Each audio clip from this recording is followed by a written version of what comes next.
여호수아서 2장 15절부터 24절. 우리 함께 말씀 봉독합시다. 라합이 그들을 창문에서 줄로 달아내리니 그의 집이 성벽 위에 있으므로 그가 성벽 위에 거주하였음이라. 라합이 그들에게 이르되 두렵건대 뒤쫓는 사람들이 너희와 마주칠까 하노니 너희는 산으로 가서 거기서 사흘 동안 숨어 있다가 뒤쫓는 자들이 돌아간 후에 너희의 길을 갈지니라. 사람들이 그에게 이르되 내가 우리에게 서약하게 한 이 맹세에 대하여 우리가 허물이 없게 하리니 우리가 이 땅에 들어올 때에 우리를 달아내린 창문에 이 붉은 줄을 매고 내 부모와 형제와 내 아버지의 가족을 다 내 집에 모으라.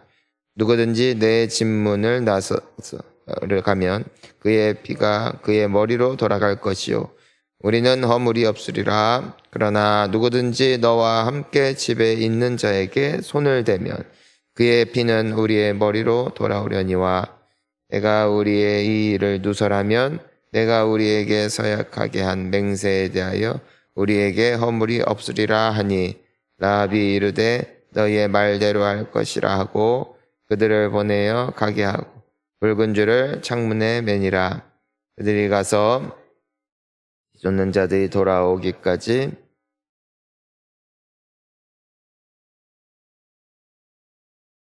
찾지 못하니라.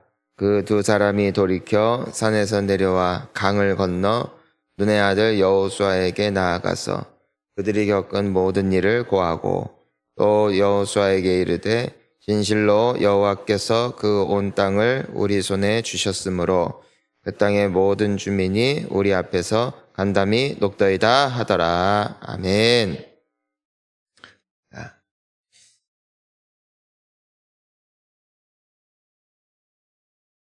우리가 지금 이제는 사람들을 초청하여서 이 교회에 오고 있지만 정말 중요한 건 한 번 교회를 밟는 것이 아니라 또한 그들이 머무는 것입니다. 왜냐하면은 교회에 한 번쯤 발을 디뎌본 사람들은 부지기수로 많지만 또 예수님에 대해서 관심을 가져보고 또 믿어보려는 생각을 해본 사람도 너무나 많지만 또 기도도 한 번쯤은 그래도 마음 먹고 몇 번쯤은 해봤을 사람들도 대부분이겠지만 계속해서 그 자리 가운데 머물고 거하고 예수 안에 있는 자가 구원을 얻기 때문입니다. 때문에 정말 이분들을 위해서 우리가 관심을 가지고 또 기도를 하는 이유가 여기에 있어요. 오늘은 수능일입니다. 수험생 자녀를 둔 부모님들은 정말 우리 아이가 그동안 열심히 공부한 최선의 결과가 나타나기를 기도하고 있을 것이고 또 그로 인하여 이 아이가 원하는 바 좋은 학교에 갈 수 있기를 누구보다도 원할 것입니다. 물론 그 기도를 해야 합니다. 하지만 더 중요한 것이 있죠. 그것은 이 아이가 어느 학교를 가더라도 그곳에서도 좋은 믿음의 친구들을 두고 믿음 생활 떠나지 않고 끝까지 예수 잘 믿는 게 최고의 복입니다. 돌아보면 그렇습니다. 정말로 내가 원하는 바 좋은 학교에 들어갔다 할지라도 그 기쁨에 취하여 세상으로 가게 된다면, 교회를 떠나게 된다면 그건 평생의 믿음의 부모들에게는 기도 제목이 되고 그 아이들이 연봉을 얼마 받게 되었다, 어느 직장에 들어갔다, 이 모든 것들 좋죠. 감사하죠. 그래도 기쁜 소식이죠. 하지만 그 가슴에는 항상 한을 품고 기도할 수밖에 없는 제목이 되는 것이에요. 그래서 이 아이들이 좋은 학교 가는 것도 중요하지만 그보다 더 중요한 것은 이 아이들이 지금 가지고 있는 믿음과 신앙에서 멀어지는 것이 아니라 도리어 더 가까워질 수 있기를 기도하는 거예요. 우리 교회 지금 출석하고 있는 청년들을 보더라도 대학생들 혹은 직장인들, 교회에 다니고 있는 친구들을 보면은 너무너무 감사해요. 왜냐하면 그 영혼은 구원을 받았습니다. 하지만 아무리 잘 나가고 있다 할지라도 교회를 떠난 사람은 마음이 아픈 것이죠. 기도 제목이 되는 것이죠. 때가 되면 돌아오겠지라고 말하기에는 인생은 참으로 짧고 또 미래는 정해져 있는 것이 아니기 때문에 우리는 또한 기도하고 또 기도할 수밖에 없는 것 같습니다. 오늘 라합은 2명의 정탐꾼들을 잘 숨겨주었고 이제 이 정탐꾼들에게 약속을 하나 받습니다. 하나님이 반드시 당신들에게 이 성을 넘겨줄 것을 제가 알고 있습니다. 그리고 그 날이 이르렀을 때 오늘 내가 당신들에게 보여준 호의를 기억해 주십시오. 다른 사람들은 다 당신들을 죽이려 하였고 당신들을 고발하려 하였지만 난 끝까지 당신들을 목숨 걸고 지켜주었습니다. 그러니 내가 당신들에게 베푼 선의를, 호의를 잊지 말고 그날 이 성이 무너질 때 저와 우리 가족들의 목숨을 꼭 살려주시기를 바랍니다. 이것이 오늘 이 말씀에 나와 있는 내용입니다. 그때 이 정탐꾼들이 약속을 하죠. 여러분, 하나님의 편에 서기로 결단한 자에게 구원이 임하는 것이고 하나님을 선택한 자가 하나님의 택하심을 받습니다. 그건 우리가 기억해야 됩니다. 라합이 수많은 다른 사람들과 더불어 함께 작당 모의를 하여 이 정탐꾼들을 고발했더라면 그러면 구원이 없는 것이에요. 하지만 이 여인은 나는 이제 하나님 편이다. 하나님이 함께 하시는 이 백성들과 나도 함께 갈 것이다. 위대한 결단을 한 것이에요. 이것은 주변에 있는 모든 사람들과 등을 진다는 선택이었고 어찌 보면은 목숨을 잃을 수도 있는 용기 있는 선택이었어요. 하지만 그녀가 그럼에도 불구하고 그 선택을 한 이유는 단 하나, 하나님의 편에 서기로 결정했기 때문에 하나님이 진짜임을 믿었기 때문에 그녀는 이런 놀라운 결단을 하게 된 거예요. 여러분, 교회 다닌다는 것이 뭡니까? 나는 하나님 편에 서겠다. 나는 이제 이 세상에 더 이상 속하지 않을 것이다. 나는 이 성에 어찌 보면 여리고와 같은 이 세상에 살고 있지만 나는 이제 하나님 편에 설 것이다. 그리고 뜻과 마음을 분명히 하고 하나님을 따라가는 것, 이게 그리스도인이죠. 여리고성 사람 되지 마시기를 축복합니다. 여러분, 확실한 라합의 자리에 서시기를 축원하는 것입니다. 그러자 이 두 정탐꾼들이 라합에게 말합니다. 우리가 18절을 보니까 우리가 이 땅에 들어올 때에 우리를 달아내린 창문에 뭐라고 돼 있어요? 이 붉은 줄을 메고 내 부모와 형제와 내 아버지의 가족을 다 내 집에 모으라. 그리고 19절에 뭐라고 돼 있어요?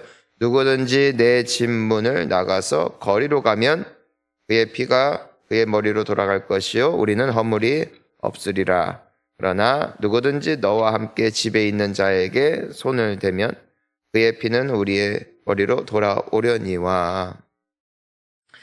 그러니까 무슨 말을 하는 겁니까? 그날 이 붉은 줄, 그러니까 그들을 창문을 통해서 탈출을 시키는데 거기에 붉은 줄을 묶어놔라. 잘 보이게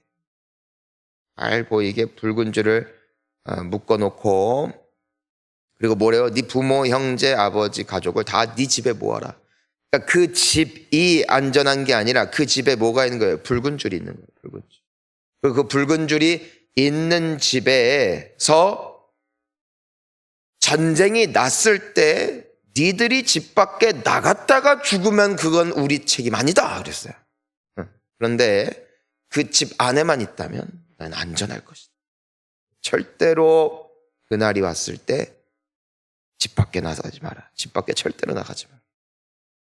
너뿐만이 아니라 너의 가족들, 그 집에만 있다면 너로 인해 너의 가족들도 함께 살아날 것이다. 여러분, 이거는 우리 신약에도 나와 있죠. 주 예수를 믿어라. 그리하면 너와 너의 집이 다 구원을 받을 것이다. 여러분, 이것이 우리가 중요한 거예요. 이 붉은 줄이 매여 있으면 그 집은 안전할 것이다. 다른 집과 함께 다 무너졌어요. 그 여리고성이 무너지던 날 이 집도 함께 무너지는 거예요. 하지만 그 표식, 붉은 줄을 발견했을 때 이미 모든 이스라엘 백성들에게, 그 군사들에게 다 정보가 흩어진 것이죠. 붉은 줄이 있는 집은 절대로 그 안에 들어가 사람들을 죽이지 마라. 그 사람들을 무조건 살려줘라. 마치 이스라엘 백성이 출애굽을 했을 때, 이집트에서 탈출할 때의 그 놀라운 사건을 보여주는 것 같아요.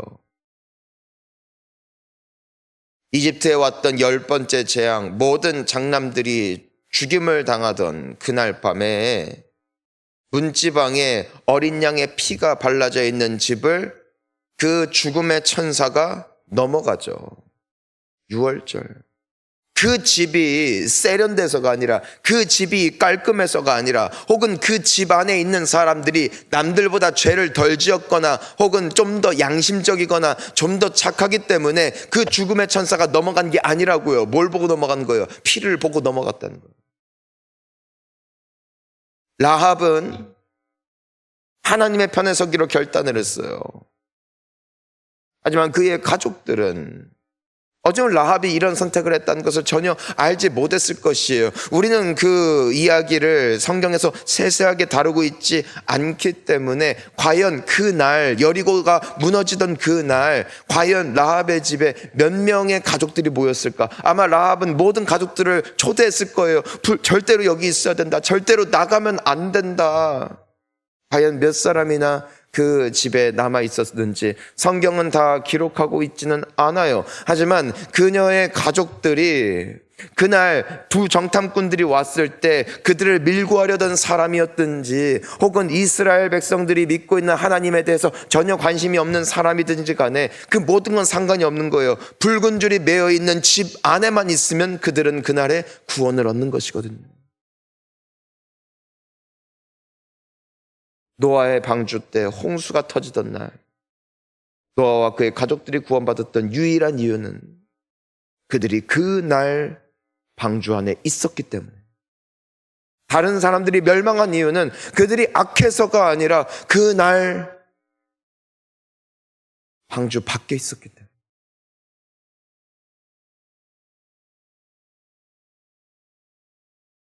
성경은 우리에게 그 마지막 전쟁의 날을 선포하십니다.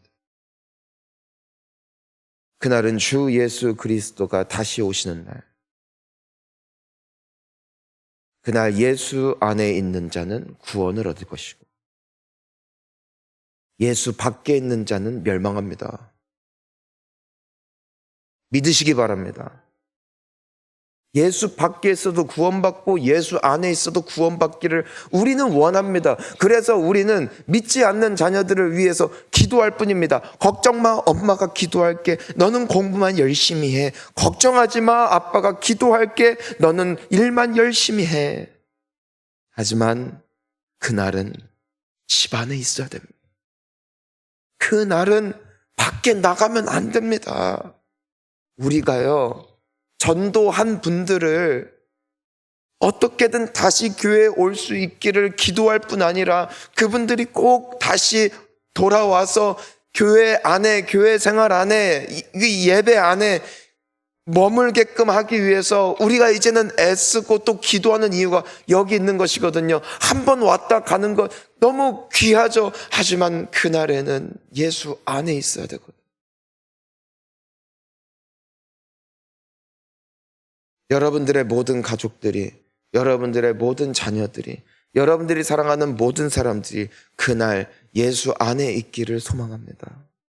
예수 안에만 있으세요. 안에만. 내가 이 말까지 할게요. 술 마시라고, 죄 지라고. 하지만 교회만 떠나지 마. 하고 싶은 거 하라고, 하고 싶으면 하라고. 그것 때문에 교회 못 다니겠어요 할 거면은 차라리 그거 하면서 교회 다니라고. 안 하는데 일부러 하지 말고. 근데 이것 때문에 내가 불편해서 교회 못 다니겠어 할 거면은 그냥 해. 그래도 교회는 떠나지 말라고. 왜냐면 그날에는 예수 안에 있어야 돼요. 그날에는 우리가 신앙 가운데 있어야 돼요. 떠나지만 마. 그게 우리가 가져야 될 목표예요. 교회는 의인이 오는 곳이 아니요, 죄인이 오는 곳이고, 예수님은 선한 자들을 위해서 오신 분이 아니라 악인들을 구원하기 위해서 오신 분이심을 우리는 기억해야 됩니다. 교회는 죄인 투성입니다. 우리도 똑같은 죄인입니다. 교회쟁이가 되면 안 됩니다. 종교인이 되어서도 아닙니다. 우리는 죽을 수밖에 없는 죄인이고 그저 예수 안에 거하려는 몸부림 때문에 그날 구원받을 것을 믿고 소망하는 죄인들일 뿐입니다. 그러니 교회에 오는 자들의 등급을 나누지 마십시오. 구원을 누가 받는다 못 받는다 상상의 나래를 펼치지 마십시오. 주 예수를 믿으라. 그리하면 너와 너의 집이 다 구원을 얻을 것이다. 예수 안에 거하는 자, 그들이 그날 승리의 노래를 부를 하나님의 귀한 구원 백성 되어질 줄을 믿습니다. 그러니 전도를 합시다. 그리고 전도되어 오는 이들을 소중히 여깁시다. 그리고 그들에게 따뜻한 관심과 배려를 우리가 할 수 있는 만큼, 적어도 우리가 걸림돌 되지 않게, 적어도 우리가 아무것도 한 것이 없어서 그들이 떠났다라는 말은 듣지 않게 우리 각자의 위치에서 이들을 하나님의 집, 교회에 잘 머물 수 있도록 최선을 다하여 하나님의 놀라운 구원의 기쁨이 그날에 이르렀을 때 우리 교회 오래 다닌 우리에게만 임하는 것이 아니라 누구라도 이 가득한 게 채워지는 이 성전 안에서 모두가 구원을 받아 하나님의 나라에 임할 수 있기를 주의 이름으로 축원합니다. 우리 함께 기도하시겠습니다.